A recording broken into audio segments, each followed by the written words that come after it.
Boruto episode 62, Closer Looks. Now, this episode gave us a lot of information about all this stuff, Otsutsuki clan, Mitsuki, everything like that. But I usually use these closer looks episode to explain a lot of things that some people are kind of asking me. And the most important or the most frequent thing a lot of people are asking me is if Mitsuki actually lost his Sage mode. Now, this is kind of a misconception. A lot of people feel like since Urashiki stuck his fishing rod inside of Mitsuki's chakra and basically took his chakra, they feel like he actually lost his Sage mode. I kind of get where they're coming from. To a person that doesn't really read up on this stuff, they probably didn't really understand it. No, Urashiki did not steal Mitsuki's Sage mode. Mitsuki could still go into Sage mode in the next episode if he wanted to. When it comes to Sage mode is different from every other chakra that everybody has. Sage mode thrives from natural chakra. Natural chakra basically comes from the environment around you. So what Mitsuki does is he basically takes the energy from around him and then gathers it up into his body, and then he becomes a sage. That's why it takes a long time to actually go into Sage mode. Mitsuki is very quicker than Naruto. When he did it, Naruto had to wait 5 minutes to gather all the sage energy.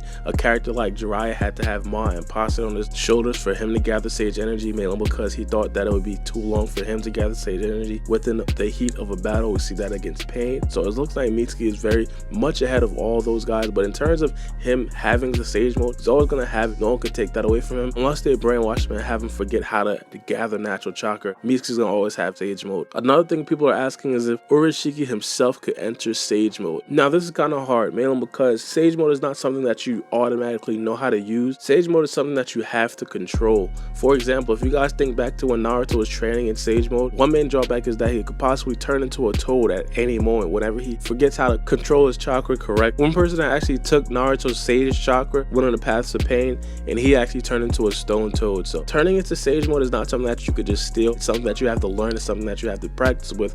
So I strongly doubt Urashiki is going to end up being a dragon sage user, especially since Urashiki knows that power is very dangerous. He even said it. He even complimented Mitsuki like, hey, no one I know has this stuff. So I'm pretty sure Urashiki is not going to turn into a snake sage. Another thing I wanted to look at, which was very interesting to me, is the fact that Urashiki might not be able to copy Kekegenkais. A lot of people have been asking me if he copied that Kekegenkai, which is the Rinnegan or the Rinnegan from Sasuke, and this is why I say I strongly doubt it. When Urashiki tried to copy the sand from Baara, which is obviously Gaara's Kekegenkai, Urashiki didn't really master it. If you guys think back to when he actually hit Chojuro with it, it looked like a rock. It didn't look like sand or anything like that.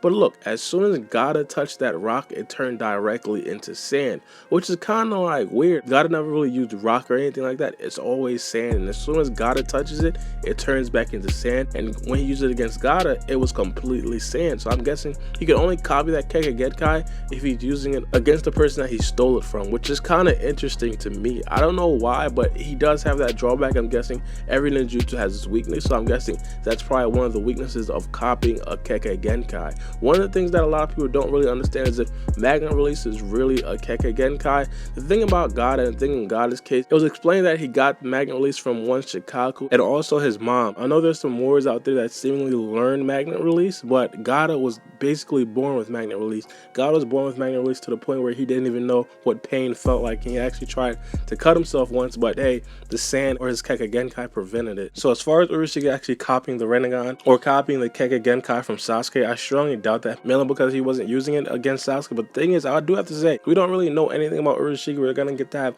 a lot more information about Urashiki, and I might make a video about this because a lot of people want me to make a video on this, and it's if Urashiki is gonna end up dying in this arc. I want to know what you guys think, because it'll be an interesting video. I want to include some of your guys' perspective and what some of you guys think. Do you think Urashiki is gonna die in the Chunin exam, or do you guys think he's gonna appear in another arc, possibly even die by Kawagi? Let me know what you guys think. But it's being your boy Baara, and we out.